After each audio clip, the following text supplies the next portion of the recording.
खुलुमबाय गिबियावनो नोंथांमोन बयखौबो सोरजिदा क्रिएटिभिटी चेनेलाव बरायनानै लाग्रोनायजों लोगोसे फुंबिलिनि गाहाम हामलायनायखौ बावहरग्रोनाय जालायबाय।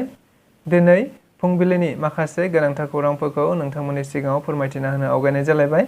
नोंथांमोनहा नायनानै जुदि मोजां मोनोब्ला लाइक खालामगोन, शेयार खालामगोन होनना आसा खालामबाय। लोगोसे चेनेलाव गोदान फैदोंब्ला आरो सानफ्रामबोनि बेबायदि खौरांफोरखौ मोनबाय थानो लुबैदोंब्ला जाहाथे चेनेलखौ साबस्क्राइब खालामनानै लायो बेखौनो गुरै खावलायबाय। थ' बिदिब्ला जोङो दिनैनि माखासे गोनांथार खौरांफोरखौ खोनासंलांदिनि।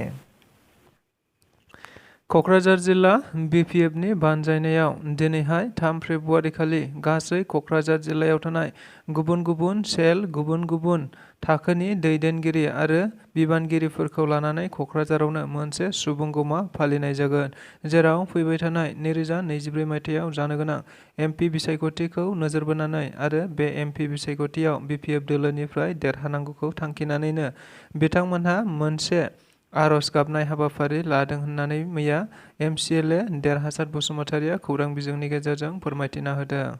मख'नो गोनांदि आथिखालाव गोबां राजखान्थि दोलोफोरानो BTR ओनसोलाव गुबुन गुबुन समाव गुबुन गुबुन बायदि हाबाफारि लाबोबाय थादों, जेराव गासैबो थांखिया फैबाय थानाय 2024 मायथाइयाव जानो गोनां MP बिसायख'थिखौनो नोजोर बोनाय।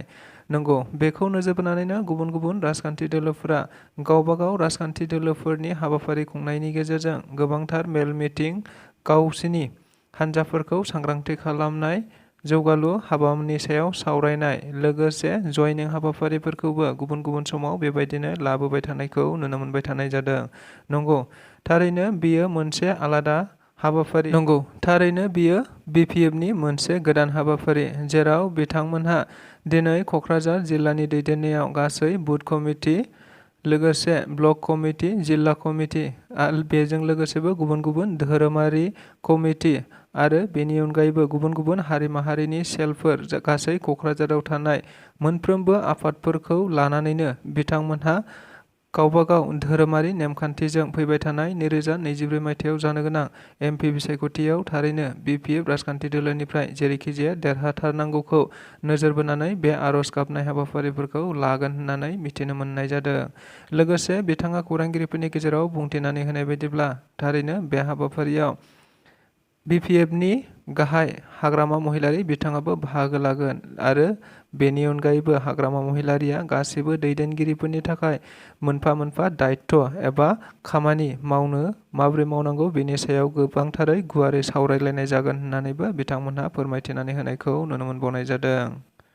दुलाराय बर' फरायसा आफादनि खुंगा 56थि थान्दै जखान्थाइ हाबाफारिया थांनाय 2 फेब्रुआरिनिफ्राय लानानै 4 फेब्रुआरिसिम गलाघाटनि तेलिसाल फोथाराव सोलिगासिनो दं, जेराव मैया जागायनाय हाबाफारियाव गुबैयै आसामनिनो सासे MLA बिस्वजित फुकन बिथाङा गाहाय हाबग्रा लांगोनाखौ बेखेवनानै होनाय जायो। लोगोसे बे हाबाफारियाव बाहागो लानानै बिथाङा खौरांगिरिफोरनि सिगाङाव बुंथिनानै होनाय बायदिब्ला थारैनो 4 खालाराव आसामनि गिबि मन्त्रि डक्टर हिमन्त बिश्व शर्मा बिथाङाबो बे हाबाफारियाव बाहागो लाफैगोन।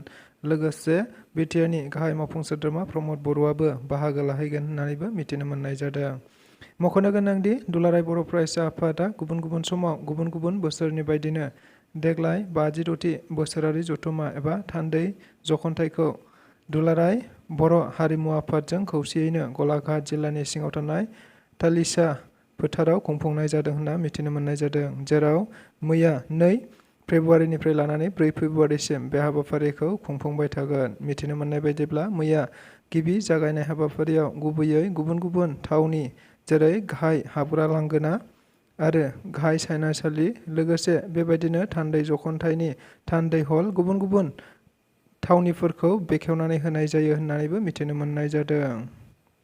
बर'नि सासे राफोद फावखुंग्रि एबा KC सिमला मिउजिक स्कुलनि सासे बारग' फरायसुलि बिथाङा मैया हरखाबै रुंसारि जाबाय होनना मिथिनो मोननाय जादों। मख'नो गोनांदि बियो थारैनो बर' सावथुन मुलुगनि थाखाय मोनसे जोबोद दुखु गोनां खौरां, जेराव मिथिनो मोननाय बायदिब्ला बिथां मृदुला गयारिया गोबाव समनिफ्रायनो माबा गोब्राब बेरामजों जुजिनानै दंबाय थायोमोन। लोगोसे बिथाङा गाव थैजासिमाव थारैनो सालबारि जिल्ला बिसानिबो सासे सोद्रोमामोन होननानै मिथिनो मोनबावनाय जादों।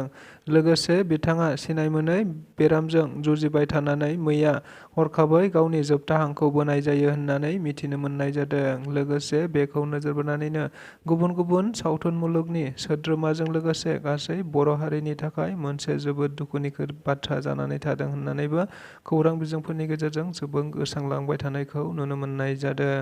मिथिनो मोननाय बायदिब्ला बिथांहा सावथुन मुलुगनि सायाव जोबोद गोसो आरो जोबोद रोंगौथि गोनां सासे सोद्रोमामोन होननानैबो मिथिनो मोनबावनाय जादों।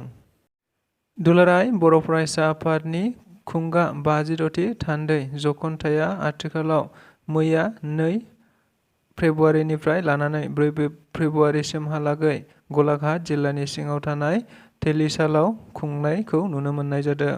मख'नो गोनांदि बे हाबाफारिखौ गुबैयै गलाघाट जिल्लानि सिङावनो थानाय तेलिसालनि हिरिम्बा नोगोराव खुंफुंगासिनो दं होनना मिथिनो मोननाय जादों।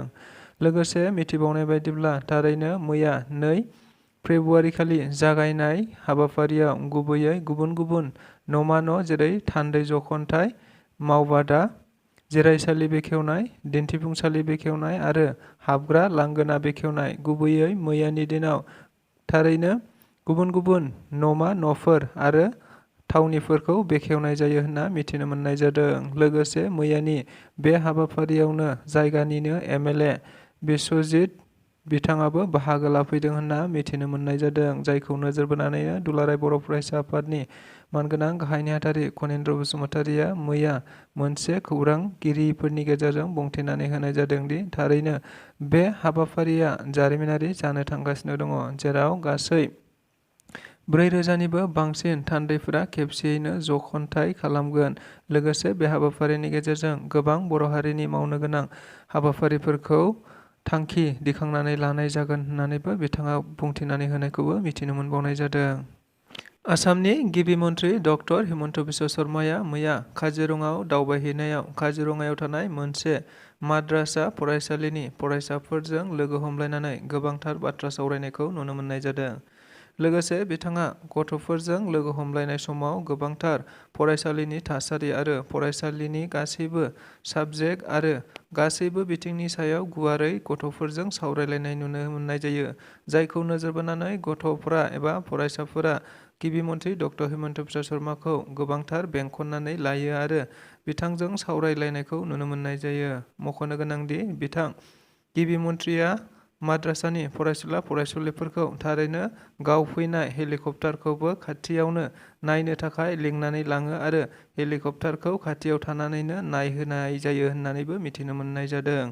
लोगोसेनो बे हाबाफारिनि गेजेरजों थारैनो आसामनि गिबि मन्थ्रि डक्टर हिमन्त बिश्व शर्माया फरायसाफोर आरो आथिखालाव गासैबो लाइमोनफोरजों मोजां मोनजानाय बांसिन फरायसुला फरायसुलिफोरनि थाखाय जानानै थायो होननानैबो मिथिनो मोनबावनाय जादों। जेराव जोबथारनायाव बिथां गिबि मन्थ्रि डक्टर हिमन्त बिश्व शर्माया माद्रासानि फरायसुला फरायसुलिफोरखौ गासैखौबो हेलिकप्टाराव गाखोहोनायबो जायो होननानैबो मिथिनो मोनदों।